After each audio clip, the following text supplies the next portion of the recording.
Hoje vamos contar uma história que mudou os Estados Unidos. Uma história de dor, medo e desespero que aconteceu no dia 20 de abril de 1999, na pequena cidade de Columbine. Um dia que começou como outro qualquer, mas terminou com a perda de 13 vidas inocentes e uma onda de reflexão sobre o que leva alguém a cometer um ato tão impensável.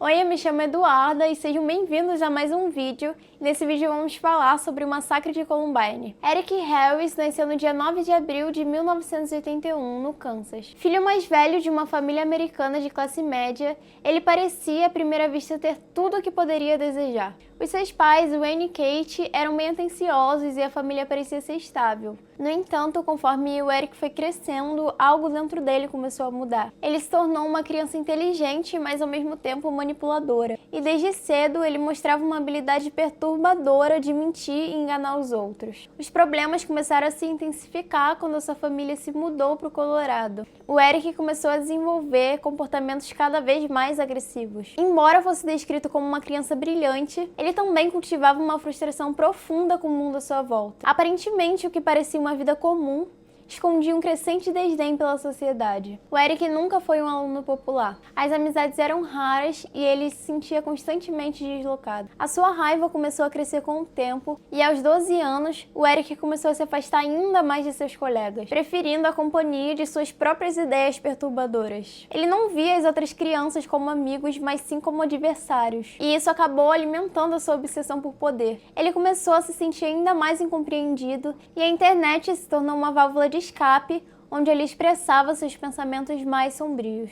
E foi nesse espaço onde ele começou a alimentar essas ideias de vingança e revolta. Dylan Klebold nasceu no dia 11 de setembro de 1981 em Lakewood, Colorado. Ao contrário de Eric, o Dylan era introvertido, sensível e ao longo da infância ele parecia estar em constante luta com a sua própria identidade. Filho de uma professora universitária e de um engenheiro, o Dylan teve uma vida familiar estável, mas desde cedo ele enfrentou sentimentos de inadequação.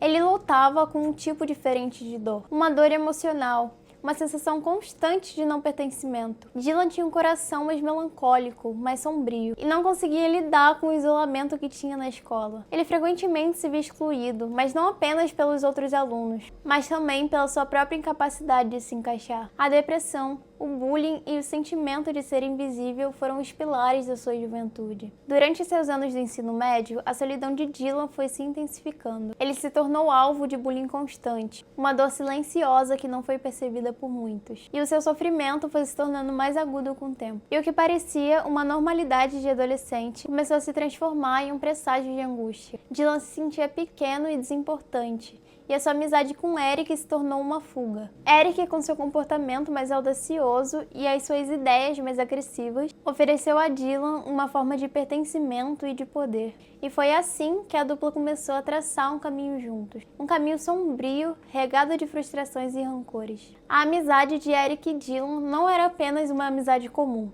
Era uma aliança que foi forjada em um terreno de raiva e ressentimento. Juntos, eles começaram a construir um mundo onde o caos e a destruição eram vistos como forma de liberdade. Enquanto Eric se tornava cada vez mais obcecado por essa ideia de vingança, Dylan se via cada vez mais atraído pela promessa de um significado para sua dor.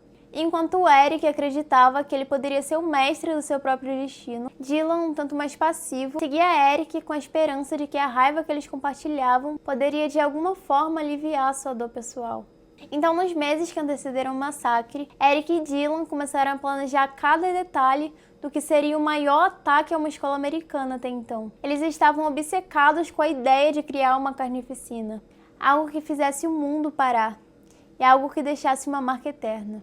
A dupla passou semanas planejando, adquirindo armas ilegalmente e fazendo experiências com explosivos caseiros. E eles registravam as suas ideias em diários e vídeos, onde revelavam com clareza os seus desejos de destruição. Para eles, o massacre seria uma espécie de vingança contra todos que haviam ignorado ou zombado deles. Então, na manhã de 20 de abril de 1999, Eric e Dylan chegaram a Columbine High School, em um dia que parecia ser como qualquer outro para os estudantes, mas para eles era o início de um plano que eles haviam planejado meticulosamente por meses. Ambos carregavam mochilas com armas de fogo, munições e explosivos, prontos para transformar a escola em um campo de terror. A primeira parte do plano deles era colocar uma bomba caseira no refeitório, com o objetivo de matar o maior número de alunos possíveis durante o almoço. No entanto, essas bombas acabaram falhando, então essas explosões nunca aconteceram. E ao perceberem que o plano inicial não funcionaria, eles seguiram para a próxima fase: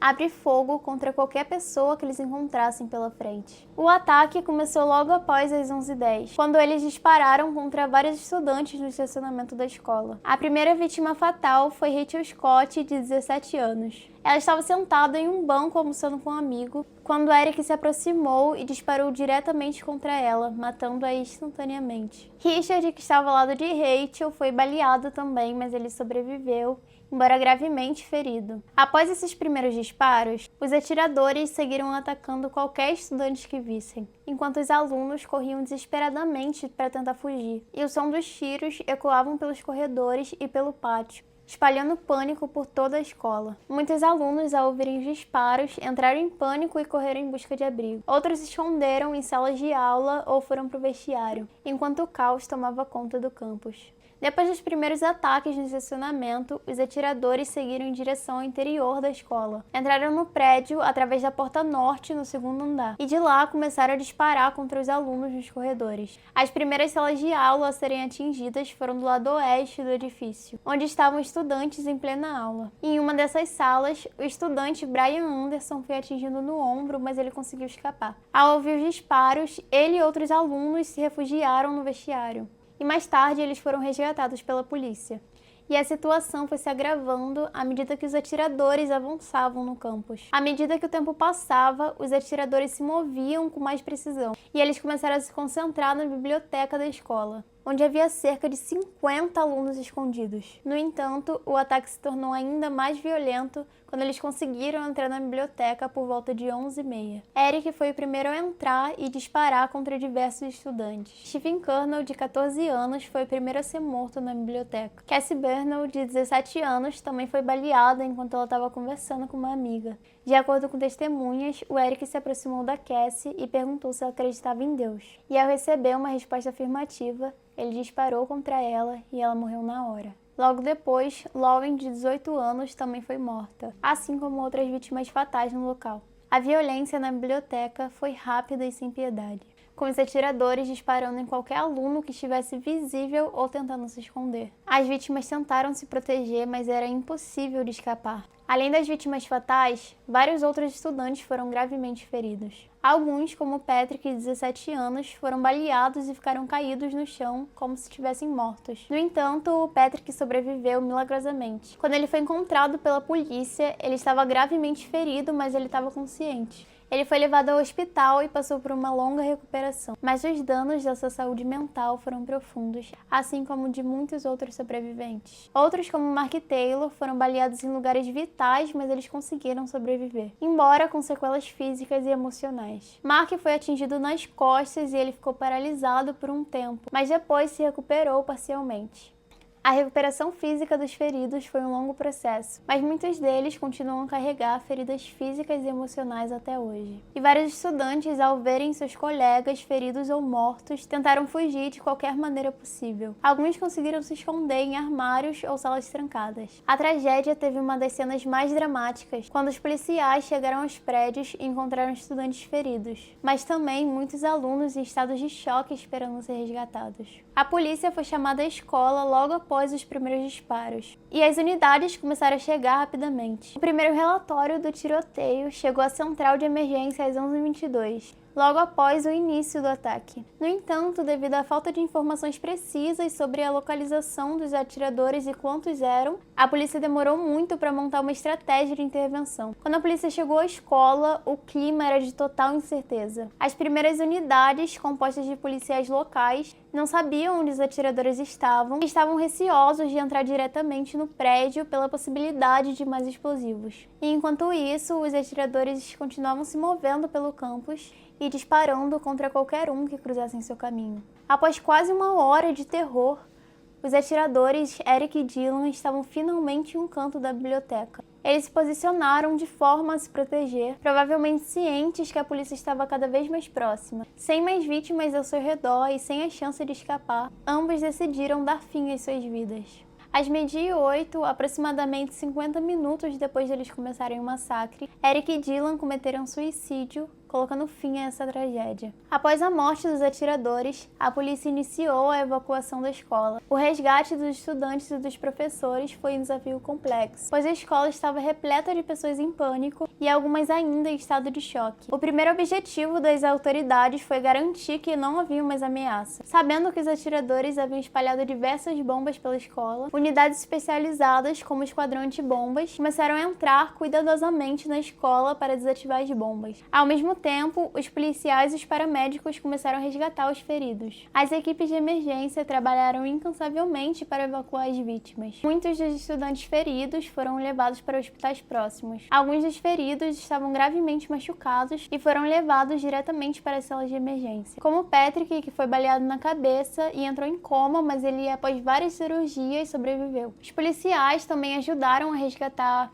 os alunos que estavam escondidos nos corredores e nas salas de aulas, guiando-os para fora da escola. Muitos estavam em estado de choque e sem entender o que havia acontecido. Alguns feridos tentaram escapar por conta própria, enquanto outros foram carregados por colegas ou socorristas. Os números finais de vítimas foram confirmados logo após o final do ataque. 12 alunos e um professor morreram, enquanto 21 pessoas ficaram feridas. O trabalho da equipe de resgate, embora eficaz em salvar vidas, não foi capaz de apagar o impacto profundo do que havia acontecido. O trauma causado pela violência foi imenso para os sobreviventes, suas famílias e a comunidade escolar. A dor da perda foi devastadora, e muitos sofreram de TAPT. A tragédia de Columbine também teve repercussões a nível nacional. A polícia concluiu o resgate, iniciou uma investigação mais profunda sobre os atiradores e as suas motivações. O massacre gerou uma onda de discussões sobre a segurança nas escolas, controle de armas e o impacto como questões de bullying e saúde mental na vida dos adolescentes. Anos se passaram, mas Columbine ainda ecoa na nossa sociedade. O massacre não é apenas uma tragédia histórica. É um lembrete constante de como a violência pode se infiltrar onde nós menos esperamos. O legado de Columbine é, sem dúvida, um dos mais sombrios da história dos Estados Unidos, mas também é um ponto de partida para uma reflexão maior sobre o que podemos fazer como sociedade para que histórias como essa não se repitam. Então esse foi o caso, e se vocês quiserem ver mais histórias como essa, se inscreva no canal, curta o vídeo e até a próxima!